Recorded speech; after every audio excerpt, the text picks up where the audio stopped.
We are 7 meters underground. We have here ICU, operating room, and beds. And the roof of our sports hall, if you can see, was also hit by a missile. We expect the worst, but we hope for the good. We believe in a better future, and we believe in victory for our Ukraine. We are sad because war never brings joy.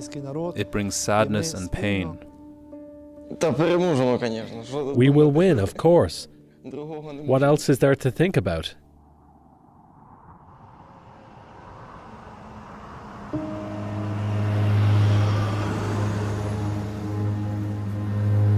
The physical destruction of war is hard to comprehend.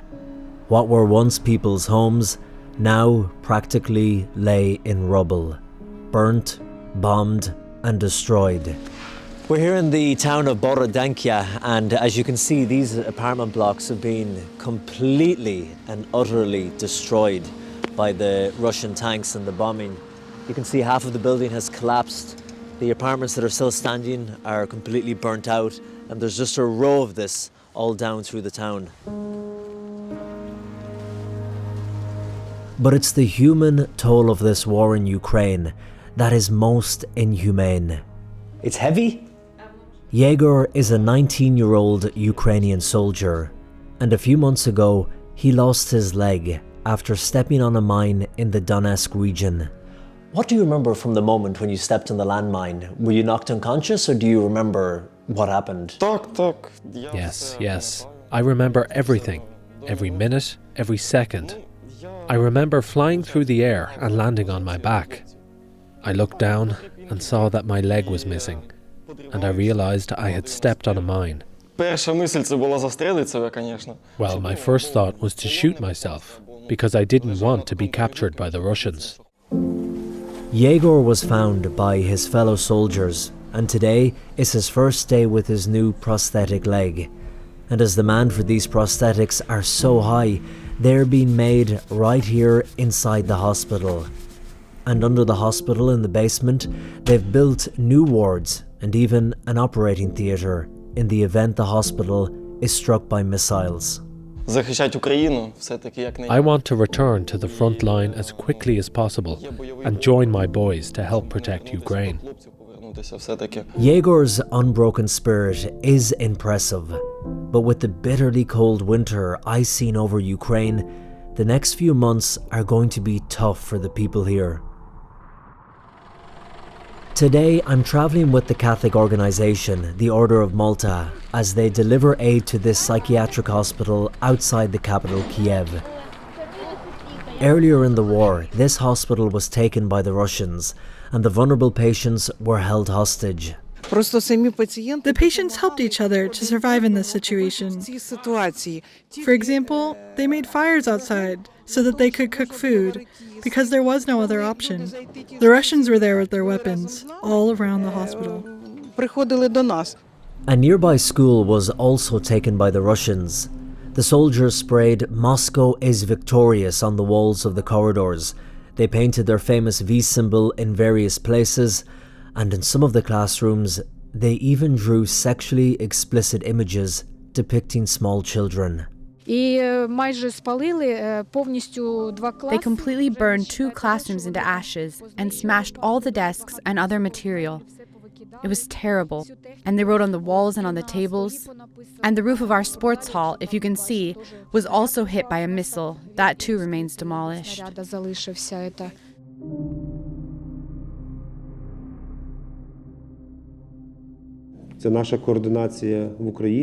The Order of Malta and Maltese Relief Service have been working around the clock to provide supplies to the hardest hit areas. Pavlo Titko is the head of Malteser Ukraine. The situation here has really changed because Russia is beginning to target their missile strikes at energy systems. At the beginning of the war, we helped people with food and medicine. But now, today, what people need is electricity and heat. So we are bringing power to people by distributing mobile generators and other supplies. In this coffee shop in the capital Kiev, The power has been out all morning. Its owner, Alexander Prokorenko, and the staff have been trying to do the best they can with no power or heat. So now we have, as you see here, the electricity cut out. Well, it usually happens every day for 2 and 3 times per day. So we can be out of electricity for 2 hours, and it can be for a whole day. We never know. His business is down 75%. He's only really staying open so the staff can keep their jobs. But how much longer they can go on like this, he's not sure. Now we're not talking about the business. We're talking about just, survival. In the cities, at least, they have some diesel generators and can support each other. However, the further you travel into the rural countryside, the more isolated and bleak the situation becomes. I'm travelling with the Order of Malta in a secret convoy to the north of the country to deliver supplies to villages close to the border with Belarus. This is a risky mission as we will be just kilometres from where Russian forces are situated, and so everyone is on high alert. As the convoy pulls up to the first village, you get a sense of what life cut off from electricity is really like. There are no street lights, no light from the houses, and no mobile phone signal at all. Sofia Maihal is the coordinator of this humanitarian mission.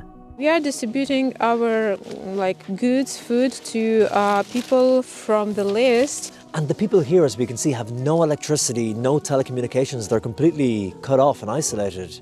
No light, no electricity, no heating, nothing, no communication. A woman goes from house to house, telling the locals that supplies have arrived. It's dark and bitterly cold. Things are not good because I have 7 children, and so it's very difficult. We have no power, no connection, no phone. We have nothing here. For those with young families, they are finding it very difficult. Others are putting on a brave face. You can get used to the power cuts. You can have a longer rest after work. Victory will be ours. Well, of course we're worried, but we have to get through this. And here in the village, we will still celebrate Christmas.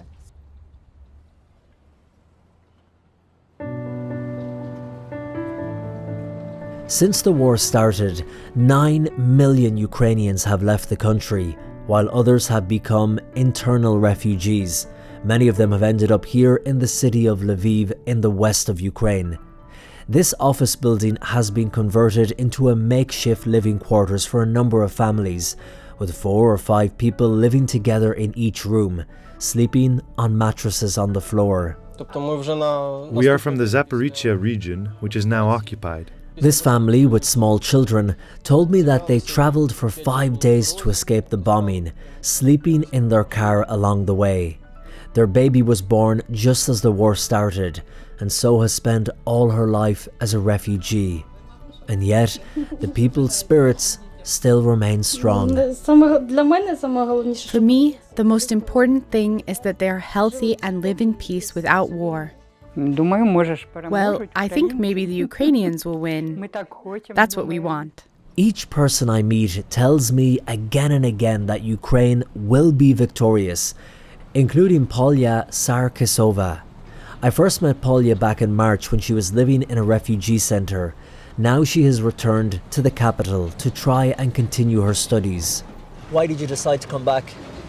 Because I didn't want to stop my life and I wanted to continue living, and despite the fact it was very hard to continue working, living, studying and so on, I decided that the best decision for me was to continue the life. What she finds most difficult to deal with is something I've been hearing a lot while in Ukraine. Families torn apart because of those who believe the war is justified and necessary. The biggest pain is the relationship with my family who are on the occupied territories. This is your father? Mm-hmm. We just stopped communicating. He believes the war is justified? Yes, justified, and we need to be rescued. So kind of hard for me, it's personal, my own pain. The Catholic Church here in Ukraine is trying to do everything it can to support its country.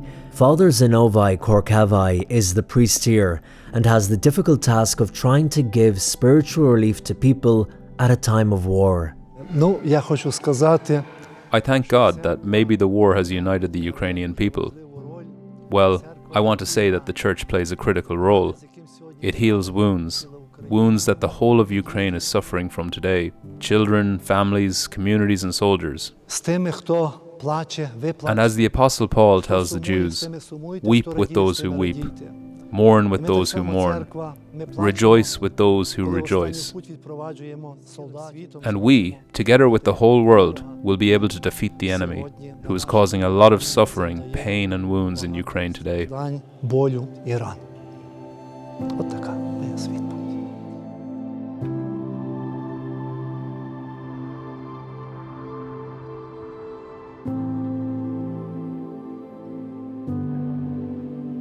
The people of Ukraine now face a very harsh winter, and with power cuts, lack of supplies and the ongoing war, things are going to be tough.